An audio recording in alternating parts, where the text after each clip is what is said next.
what are the things that we can add together to achieve maximum productivity? And that starts with technology to figure out what we're measuring. What are we going to measure?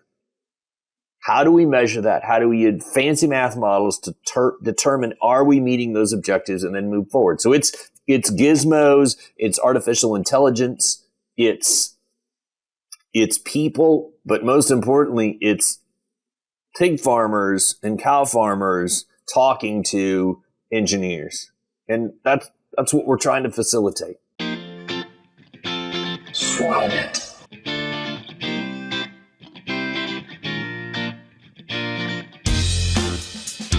Hello, welcome to our latest Swine It podcast today. I'm Jerry Purvis, your host, and today we have Dr. Jim Lowe. Dr. Lowe is Associate Dean and Associate Professor at the College of Veterinary Medicine at the University of Illinois. Welcome today, Dr. Lowe. Thanks for having me, Jerry. Before we dive into our topics today, just wanted to maybe tell us a little bit of something about how you got to where you are today. Yeah, Jerry, I think so. This is year 8 or 9 at the university, but I think I'm just a washed up pig farmer. Spent most of my career working in pig production, veterinarian by training, but came back and really had some good opportunities to work through some stuff here at the university, both research and teaching. We built an online master's program, been part of our EVP program here, our executive veterinary program, which has been going for 30 some years, both as a graduate of that and teaching that. And then recently started working down a path of how do we apply digital to veterinary medicine, and how do we apply digital tools to veterinary medicine, and how do we do that in a way that improves really how we deliver care and the outcomes for our clients and our animals. And that's a big thrust of what we're working on right now. A worldwide leader in animal nutrition, Adiceo's portfolio of products includes methionine, the full range of vitamins, enzymes, organic selenium, probiotics, mycotoxin management strategies, and palatability products. With such a diverse offering, Adiceo supports its customers with a broad range of expertise, tools, and services to help them maintain a competitive advantage. Adiceo, fueling predictable profits. To learn more, visit Adiceo at www.adiceo.com. Very good. I think that's probably, in my opinion, as we went through COVID and how medicine, the human side has evolved, and now we've got telemed, and how that's really changing changing how medicine is administered, and we've got a lot of. I think you're a pretty good innovator, and I think we want to talk a little bit about what you're doing there and what you're working on with your virtual care hub. You want to talk a little bit about that? Yeah, so we've been really fortunate. The university is very progressive and very capitalistic, which you wouldn't necessarily think of that. So we have an annual competition each year where we can put in and ask for centralized money to go build new programs. It's their investments for growth. And so how do we grow the university, not just from a money standpoint, but from an impact standpoint? And so we've been fortunate. We've had 2 of those funded. The latest one is, we initially called it the Virtual Care Hub. We're really calling it the Center for Veterinary Innovation. And the mission there is, how do we go apply digital tools to improve veterinary care? And in the broadest sense, right? So everything from precision livestock farming to virtual care with our companion animal friends. And I'm a pig guy, right? So a lot of my interest is really, what are we doing on the livestock side, particularly pigs and chickens, right? We think of those as the intensive industries and dairy. And so, we're a top 4 or 5 ranked engineering college in the world, in the country. So we have a really, really powerful engineering group up on campus, real strength in computer science and electrical and computer engineering. And we've had a long track record of really good innovation on the extension side. And so we're a land grant. We're saying, how do we be an effective land grant in the 21st century? And we're thinking about that broadly to say, how do I go get really smart people who got really good solutions but don't understand our problems to come work on our problems? And the response has been fantastic. It's really, really good. We had a meeting a couple of weeks ago, 21st Century Animal Health Symposium. We had engineering there. We had ACES there, College of Ag there. We a couple of universities there, but most importantly, we had a lot of industry there talking about what can we do to blend these things together to innovate how we deliver care and how we improve productivity and health of animals. So how did you, where did this idea evolve? Did you just...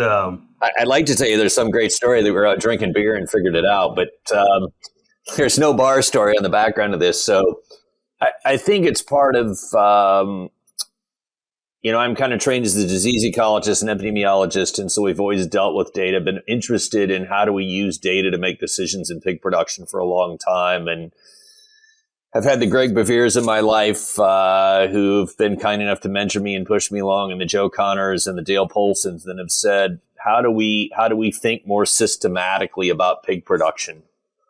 And so really this is kind of an outcome of a lot of work and probably frustration more than anything, that I see other industries being able to do things that we just can't do in animal ag. And how do we do that? We can do it. We have enough money. We have enough sense. We just have to figure out how to get it done. And so that's where it started. And so I think maybe the best example would be is, right, we do biological manufacturing. I mean, we don't want to talk about that, but we're manufacturers, and we assemble grains and protein into muscle. And we do that through an animal. And so it's an industrial manufacturing process. And every other industry that does manufacturing has industrial engineers, and industrial engineers are the guys that measure the factory. They don't design the product. They don't assess the product. They measure the factory. And so, production guys, veterinarians, some veterinarians, right? We've sat around and said, we really need to be more like industrial engineers to say, how do we measure the process? And so that's not the pig. That's how the pig's performing. That's how the pig's performing in the barn with the given nutrition, and how do all those things interact? And that's what industrial engineers do. They work out the interactions, and how do those interactions come together? And that starts with measurement and then analysis and then process implementation. And so we're saying, well, we're not very good at that in animal ag, right? It's still kind of a craft business. Like, we have a lot of people with a tremendous amount of skill. They're really, really good at the skill, but we don't measure that. We don't say, how is Johnny better than Susie better than Jim? And what are the key bits of that? And we try to do that, but we've not done that. So that's really kind of where this started, and said, I think we can be better. I think we can be a lot better. I think we can be a lot more efficient if we just go get some of these whiz-bang tools and put them in place. Now, there's been a lot of money coming to ag tech, precision animal farming, precision livestock farming, right? But that probably hasn't been as effective at what anybody would like to see. And so we're just taking a step back and saying, how do we go put a bunch of smart people in the room and a bunch of people that understand the problems? And I think that's the big ticket, right? It's not just smart guys that can design solutions and they come out and we can't figure out how to make it work on a pig farm, right? I'm really fortunate to see a lot of new tech show up in my office every day, and people are like, oh, well, you should do this. And I'm like, well, that's not going to work. And they're like, why? Well, the problem doesn't matter, and it isn't going to survive in a third world country. So I don't think that gizmo is going to work. And so, right, we're all tired of that. And so how do we solve that? And when you go back to the engineers and you say, listen, guys, here's really what we need, and this is where we're at, they're like, oh, we can solve that. And engineers love one thing, and that's solving problems. And so how do we get them to come help us? And we got a world-class business school that's really good at outreach.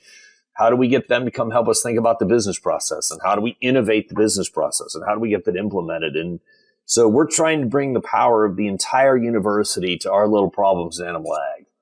And we're pretty excited about that. So you think the detriment to getting this done is in the past, and we're falling behind maybe other, where we're seeing it being accepted, is just the collaboration of getting the right people working on the problems that we have? I think it's all that's Jerry. That's exactly right. It's all collaboration, and understand the perspective of where we've got the problems and how we're looking at the problems. Yeah. So if I'm a startup and I've gone out and designed this new technology, and I walk into your farm, and they try to sell it to you and you're like, it won't work because this, and this. They've invested time and money and emotional effort to put that thing together, right? They're in love with it. And yet, and I understand that, right? We're all that way. This is my thing. I love it. It's my baby. And then they show up at Jerry and Jerry's like, well, that ain't going to work. Like, and it's not, you're wrong. It ain't going to work. And so it's, how do we take that it ain't going to work early in the process and let all that creative juice go into something that is going to work, that does have value and changes how we can raise pigs. And some of this is pretty simple, right? We don't integrate data very well. Yeah.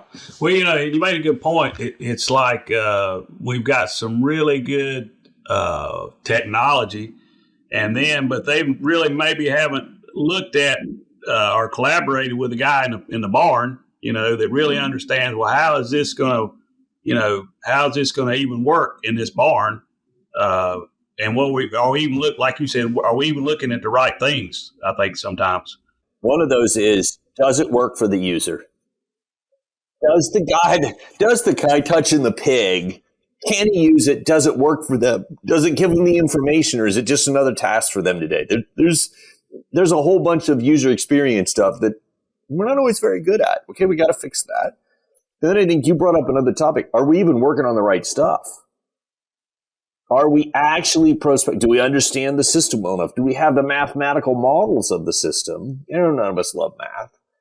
Well, some of us do, but most people are like, oh, that's complicated, man. But right, General Motors, when they're making cars, I'm going to tell you a secret. They got a full model that they can tell you if they tweak this, what it does to the rest of the production system.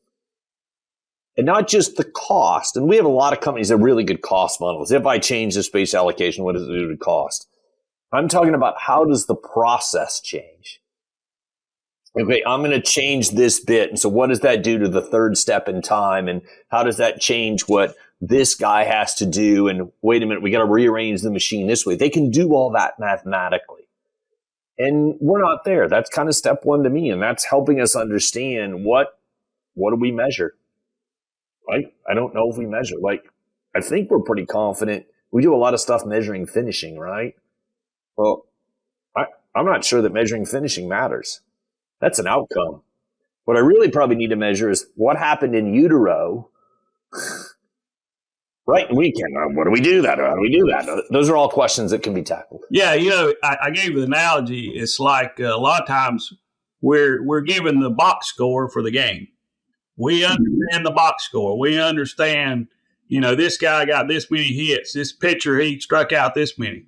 But could we have known something that we could have used in that game that had changed the outcome?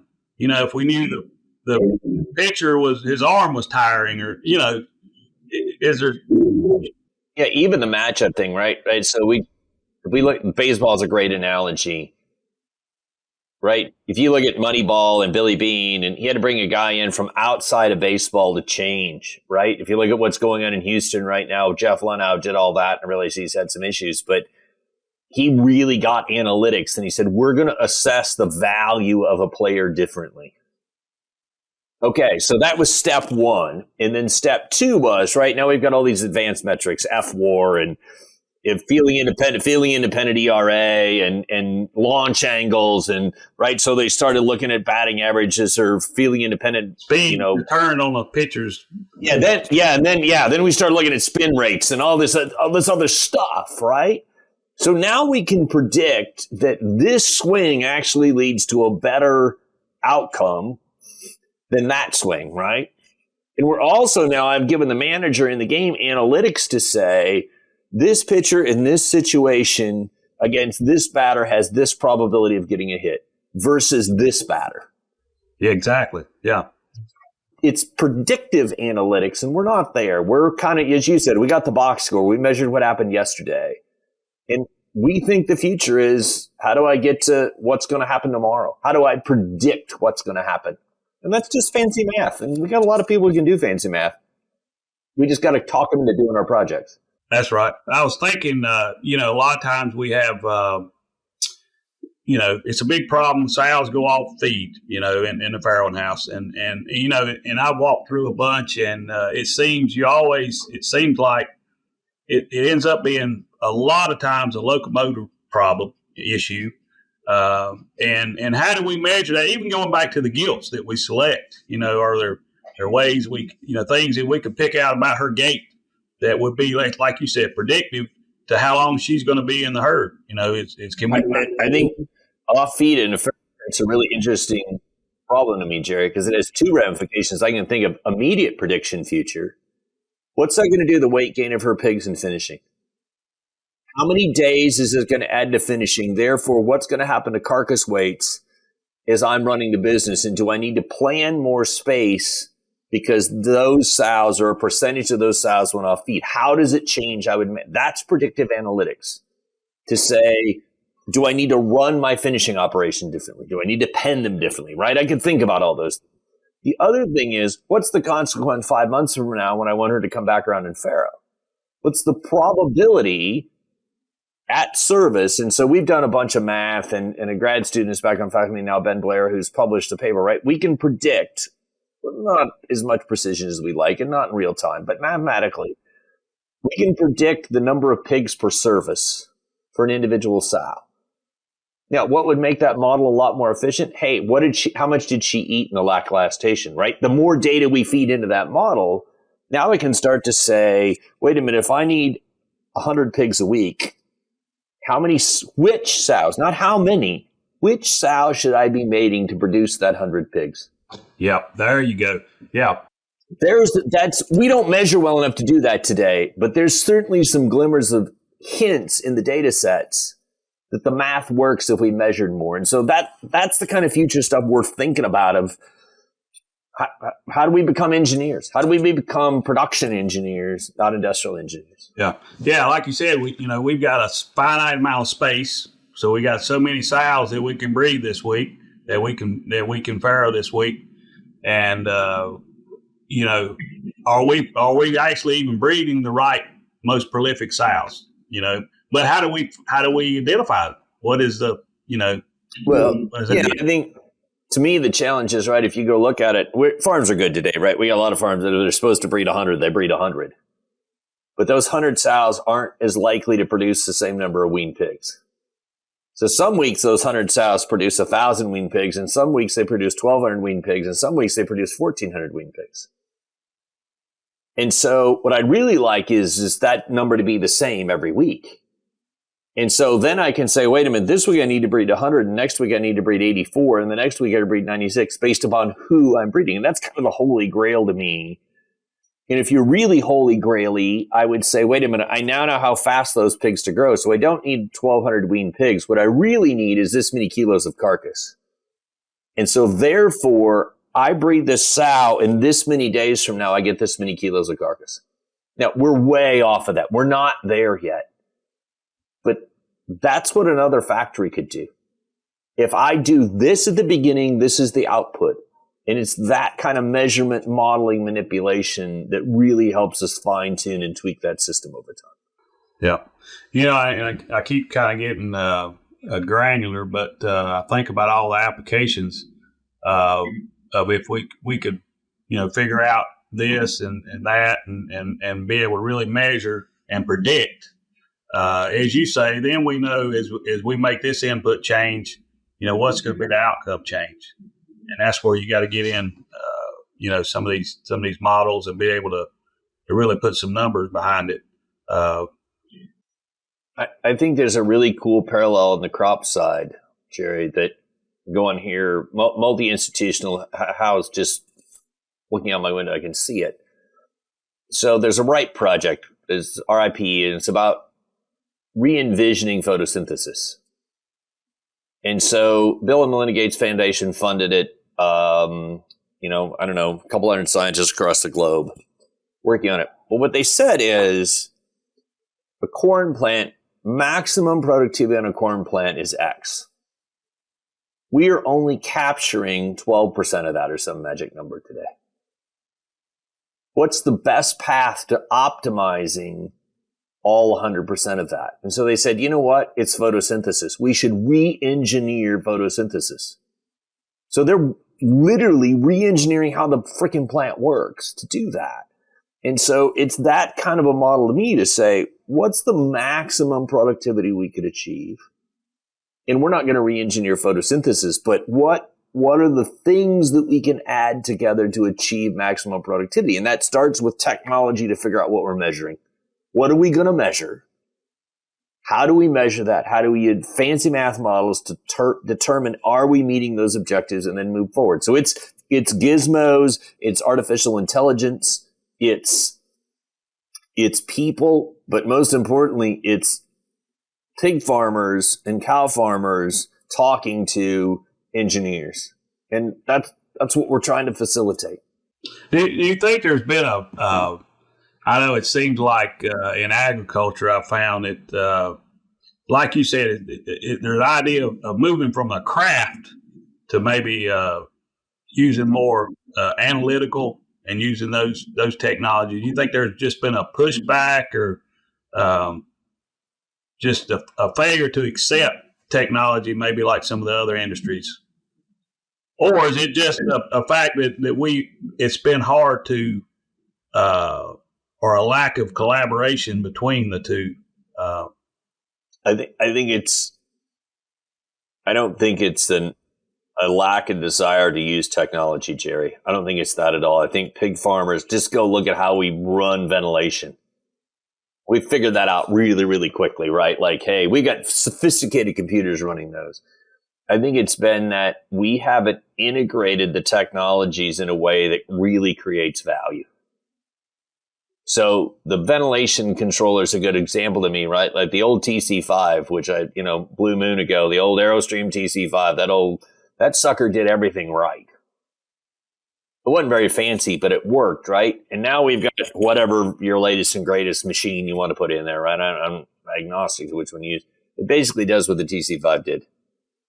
A little fancier, the push buttons are better.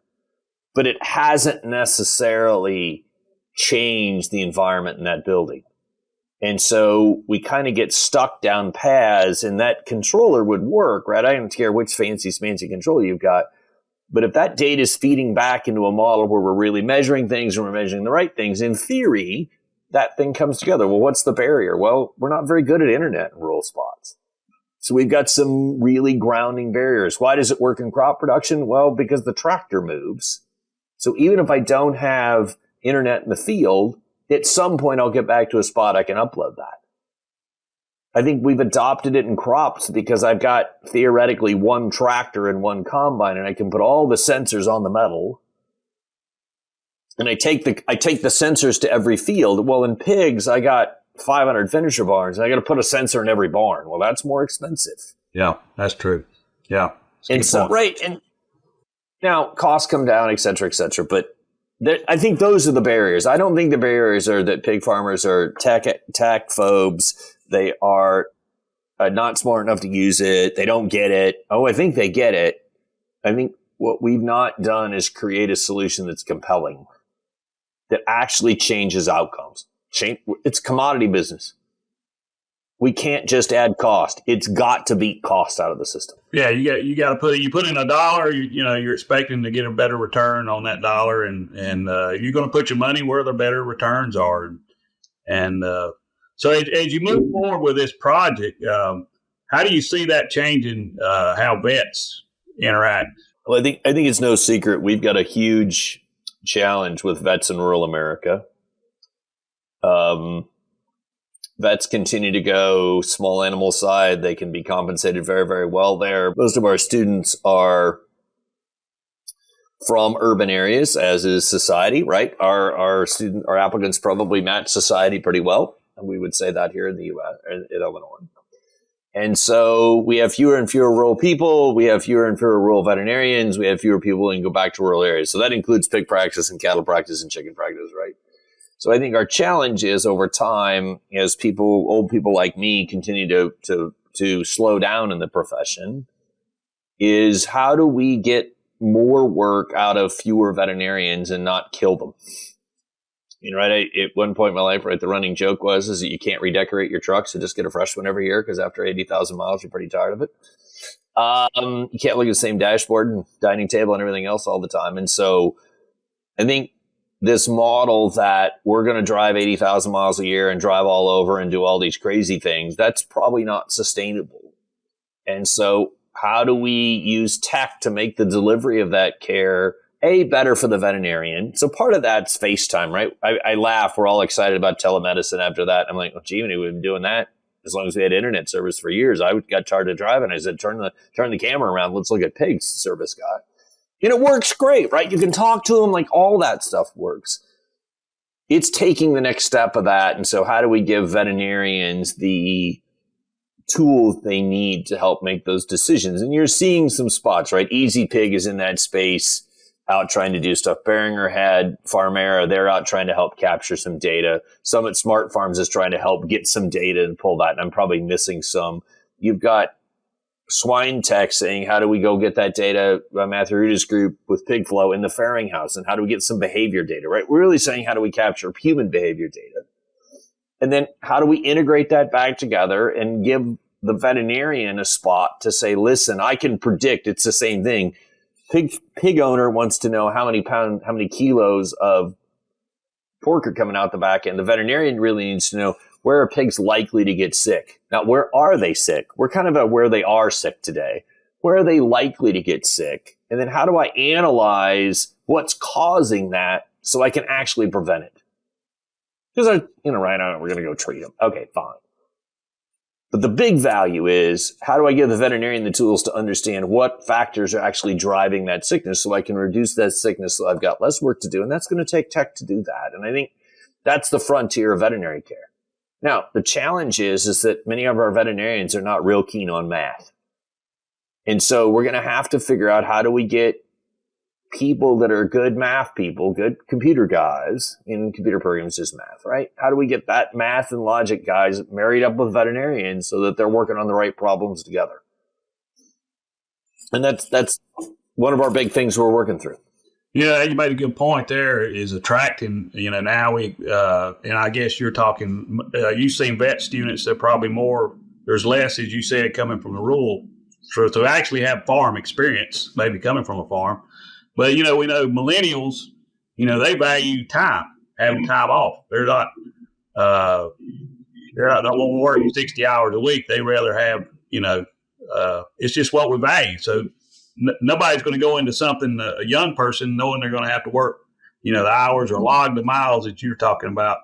It's just a burnout. So, yeah, I think very much reality, right? Like, if I go to small animal practice today in an urban area, I can work 4 days a week, never have emergency, because we've adopted the human care model in small animal companion animal medicine, right? We have an emergency clinic. When they walk out the door at 5 o'clock, those cases go to the emergency room. And I think it's fantastic. It's good for the pet. It's good for the veterinarian, right? Everybody's making money. Everybody's happy.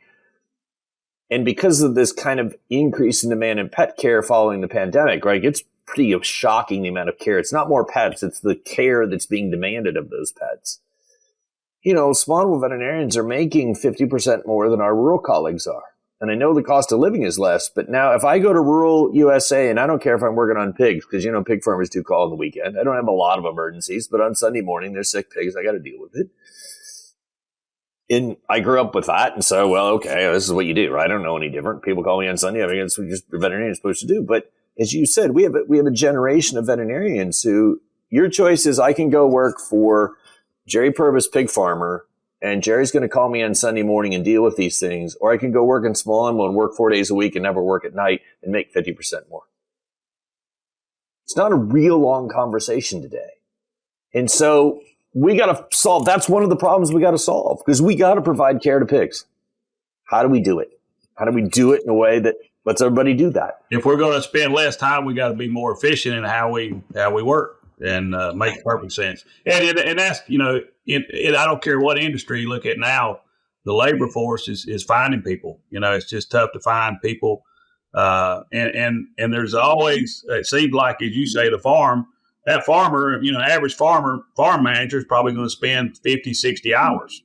There's just not a lot of people that's really willing to sign up for that today. And it's we're going to have to be more efficient if we're going to attract good people to stay in our industry or to even come in our industry. I had the good fortune of being in Denmark last week and have some old friends there, and got to go to see some pigs and run a 4,200 sow farm, big farm, right, for Denmark.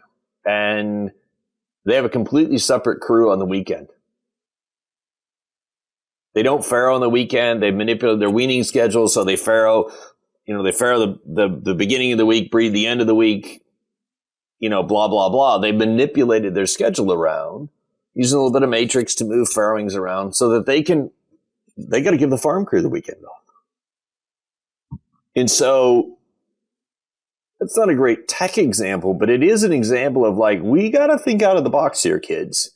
And technology is part of that thinking out of the box, right? I mean, that was one of the discussions we had with them. Like, okay, how can you make this? How can you be more predictive of what's going to happen so you can schedule labor better? Because they're still getting called a little bit on weekends. And so, okay, can we figure this out? And what sows and what are we going to do? And so we're working on some math with those guys. But I think those are the things we have to think. We are going to have to, we can't do what Grandpa did. And we aren't doing what Grandpa did, right? But we really can't do what I did I've been doing this 30 years now. What I started with in West Central Illinois 30 years ago looks nothing like what we're doing today.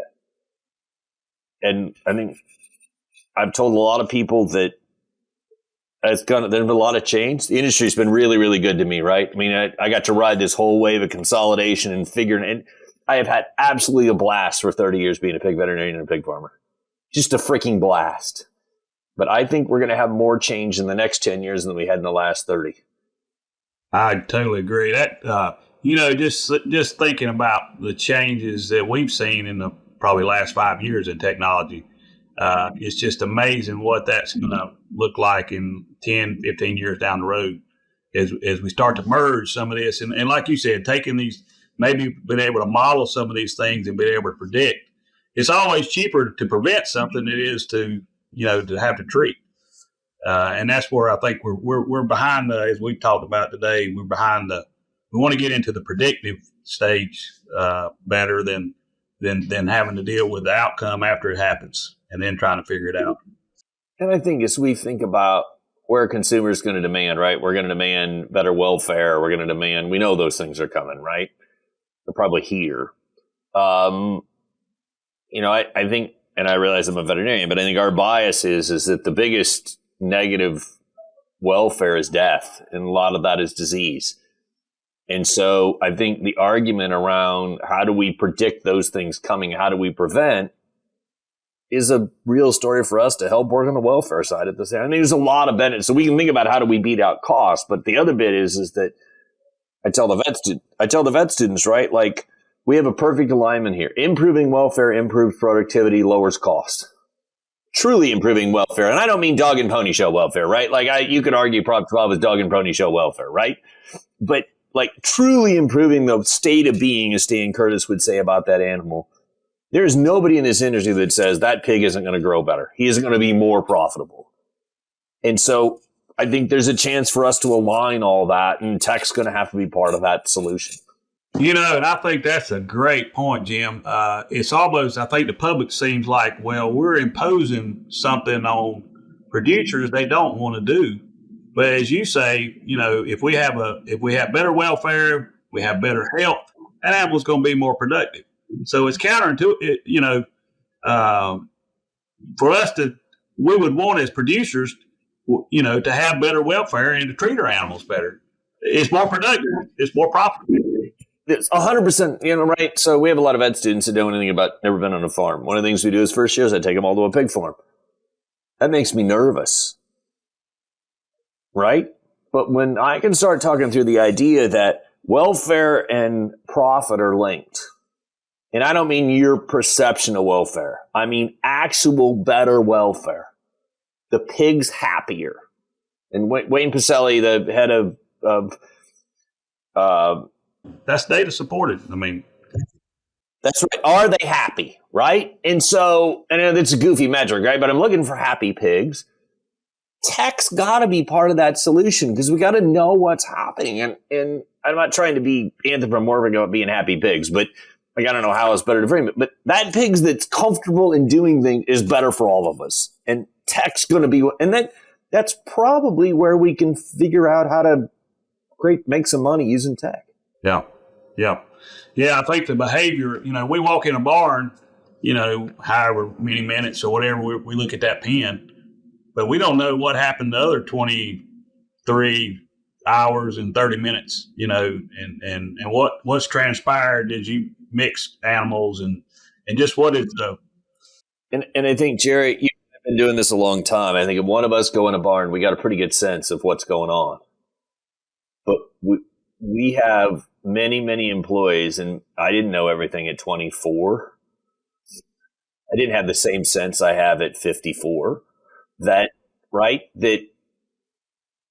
I don't think anybody that works wants to not have those pigs comfortable, but they may not know. And so how do we use, that's where it gets it away from the craft thing. And the only way craft things work is you got to do it for 30 years, right? It's experience. And so can we supplement the craft with tech to assure those things? And, I can get Johnny up to speed faster or Susie up to speed faster because I've augmented what they're doing.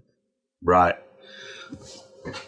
So Jim, I know as you think out, you're an innovator. Where do you think, or where do you see this maybe going, and where this gets to, where if you move forward and we are able to collaborate, those, what do you think is going to be some of the outcomes?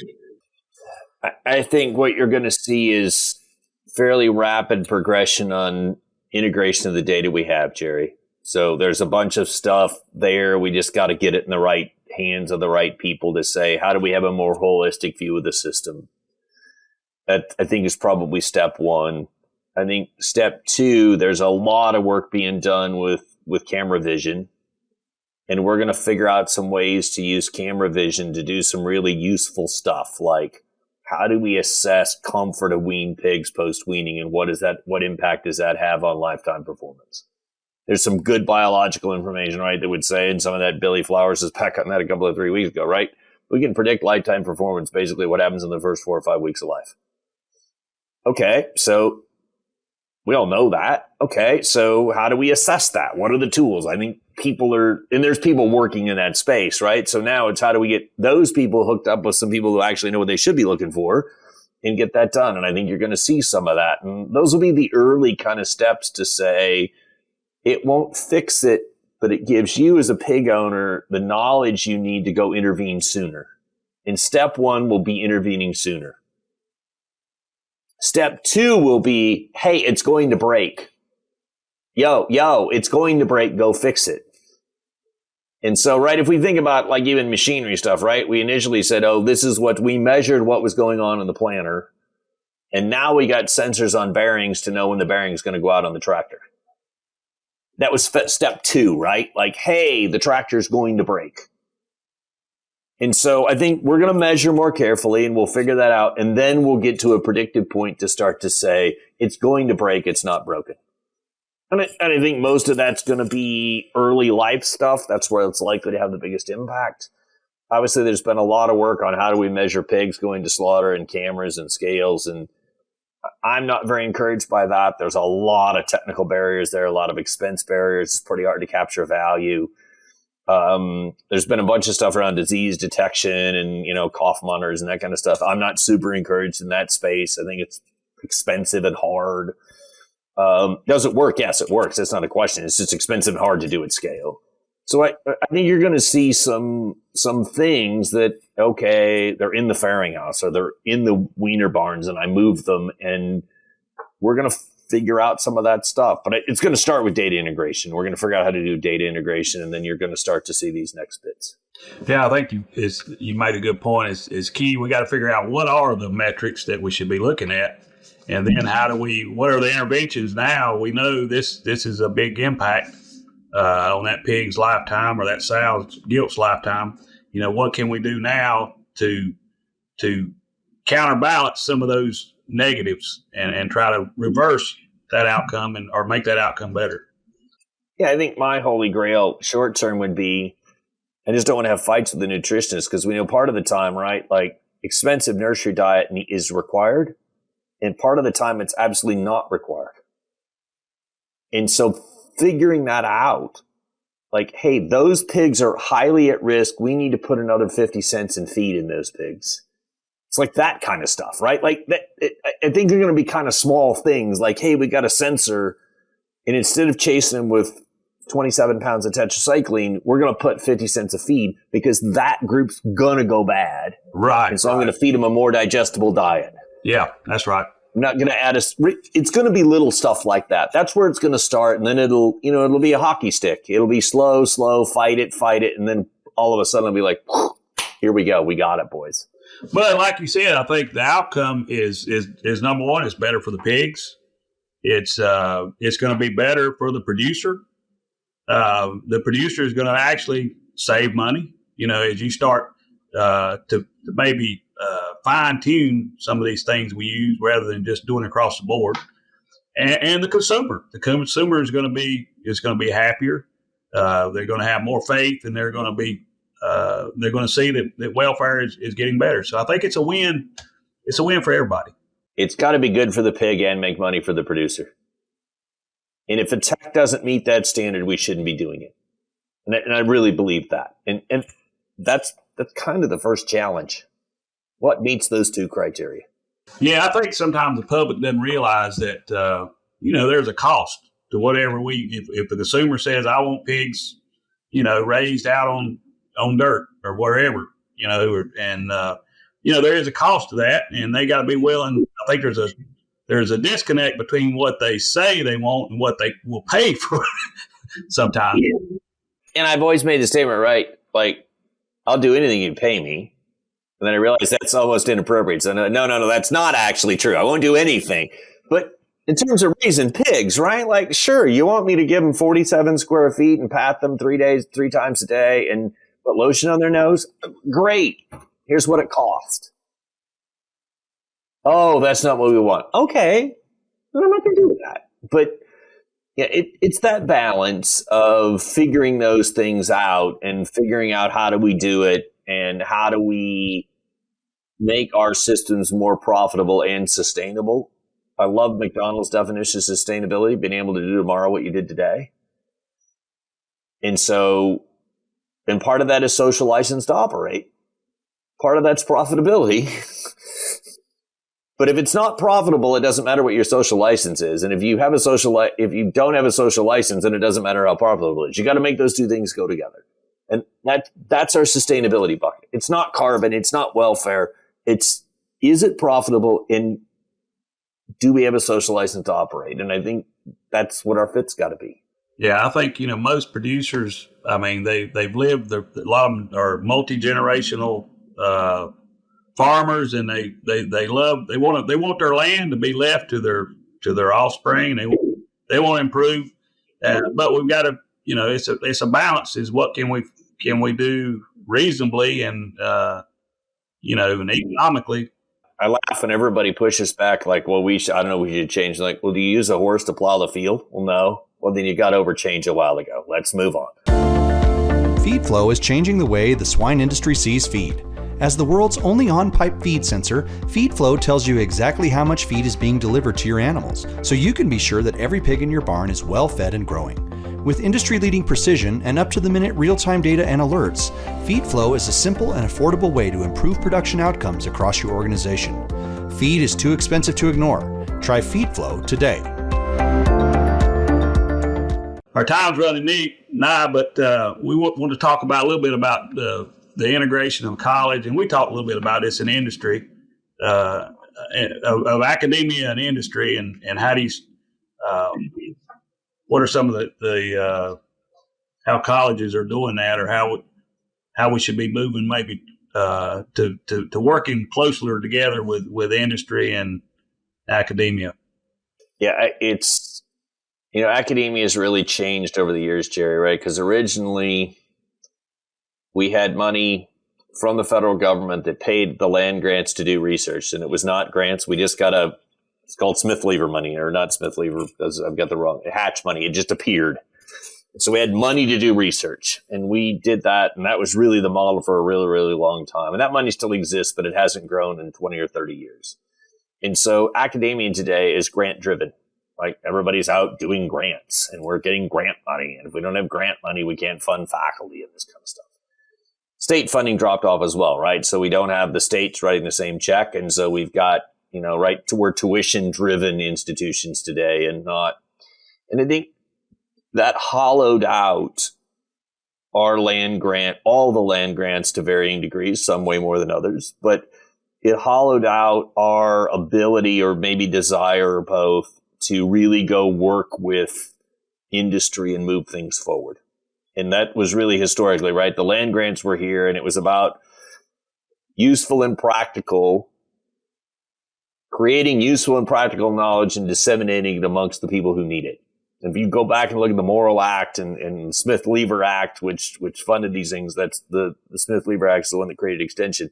That was about the dissemination piece. And so we had this really 1862 forward Morrill Act that said we should be creating useful and practical knowledge. And I think sometimes academia gets sidetracked. Maybe not sometimes, maybe a lot of the time. We forget the useful or the practical part. And so I think there's been a real renaissance in the land grants. Again, some more than others. And I think we've been really fortunate here in Illinois. We've got our chancellor on the campus as a land grant guy. Spent his entire career at Minnesota. He's a crop breeder. Spent his entire career at Minnesota, Mississippi State grad. Crop guy, but ag guy. And so he said, listen, my family's different because of land grants. We need to be a land grant for the 21st century. And I think, and I see that more amongst all of them, and just what we're doing here in Illinois, but I think there's a real commitment to say, how do we go back to useful and practical, and how do we disseminate it amongst the people that need it? And that's why we were founded. And I think that's a challenge to the institutions. It's also a challenge to industry to say, hold us accountable to that and say, are you solving our problems? And be in our kitchen. Now, the converse to that is, because of the funding model, I don't have free research money like I had when we were doing hybrid corn. So the hybrid corn model was USDA and the land grants all got together and said, each of you are going to develop straight line hybrids that are adapted to your state, and you're going to give those to local farmers, and they're going to breed that corn into an F1 hybrid to sell. And we're going to go help. And they brought the business skills to the farmers to produce that. They continued to do the genetic improvement, and that was all funded by USDA through Smith-Lever and Hatch type money. We don't have that money anymore. That doesn't exist. We've decided as a society that's not we're going to find institutions.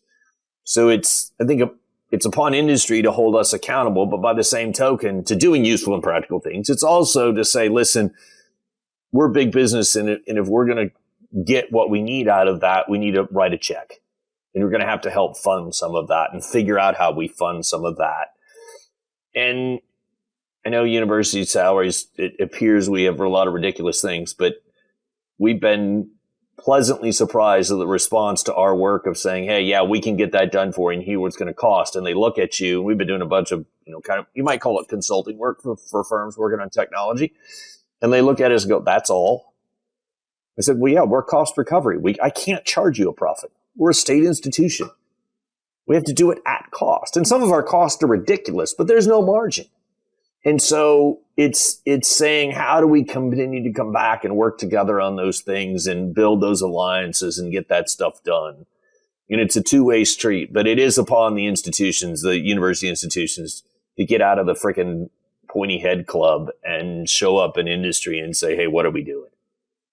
And obviously that's where I come from. Those are my people. I'm not the pointy head club. In fact, I get looked at funny in the pointy head club, but I think that's the opportunity, and I think that's what we're trying to commit to. And I really see that across a lot of other institutions here. I mean, there is a renewed energy to go do that today. Yeah, I've seen here. I've been in North Carolina. NC State does a great job in interacting with extension people and interacting and trying to get out with the producers and like as you say, finding those problems and helping us solve those problems. And there's so many ways and the academia can look at things that you can't look in a large, system, and you can't, identify and be able to nitpick and figure out what's going on. But there's a lot of discovery that happens in academia that is a tremendous, benefit. And then we find a discovery or a concept, and then you can take it in the industry, and we can figure out, we do a good job figuring out how it works in a field setting, but we just don't have the means or sometimes don't have the money sometimes or focus are able to really look at some of those problems. So I think there's a big a win for all of us if we can collaborate better, and people are going to, our community, everybody's going to win when we figure these problems out. Yeah, I think perfect example is we use soybean meal in pigs, because the ADM people had these soybeans and they wanted oil after World War II, and they they're 40 miles down the road from us. They say, hey, we got all this. What do we do with this stuff? Really practical problem. Like, hey, we've got all this byproduct. We need to sell it because it doesn't work. What do we do with it? And Dr. Becker just put it in pigs and said, hey, holy Toledo, this stuff's fantastic. And so the great stuff always happens when somebody who has a real problem brings it to somebody else and then takes it back to them. And it's that loop, and I think that's what we've got to continue to reinvigorate. Yeah, because like I said, in a farm, we have people that are skilled in farm aspects and farrowing and breeding. We got accountants, but we don't have the people. We need the experts in this problem. And the experts need the guy in the farm who may not have an 8th grade education to help them suss out really what the issue is. Because that guy that's touching the pig or that lady that's touching the pig knows a whole lot more than anybody else about what the real issue is. You just got to get it out of them. Yeah. If you want to, I've said this 100 times. If you want to find out how to fix a problem, go to the barn and talk to the guy that's in there every day. And he'll tell you what the problem is, and he'll tell you how to fix it. Yes. You just got to be smart enough to listen to him. That's right. We got, like I said, we got to listen more and talk less, and seem like we think we need to find out and listen more and figure out what those people are saying. God gave us 2 ears and 1 mouth for a reason. Yeah, I was getting ready to say that's very true. Well, Jim, I've enjoyed our time here today, and I tell you, I appreciate the work you're doing, and I look forward to seeing. I think this is it's very pertinent to our time. We're talking about resources, and whether it's people or nutrients, whatever, we're all going to have to work with less and figure out how to be more efficient. And I think this is a great innovative tool that will allow that, will help us. So I really appreciate it, and I look forward to seeing what's coming down the pipeline. You're welcome, and thanks for the opportunity. It was really enjoyed to get to talk about this today. It's fun for me to talk about and think about these things. Yeah, that's very true. Yep. All right, sounds good. Thank you. The journey of a hero has challenges, battles, and villains. But after the fight is won, new paths are open, and it's time to catch our breath and move forward. More powerful and super than ever. And you, hero of the swine industry, do you have your cape ready to take new flights? Swine Talks 2023, December 6th and 7th. Together, we're more super than any obstacle.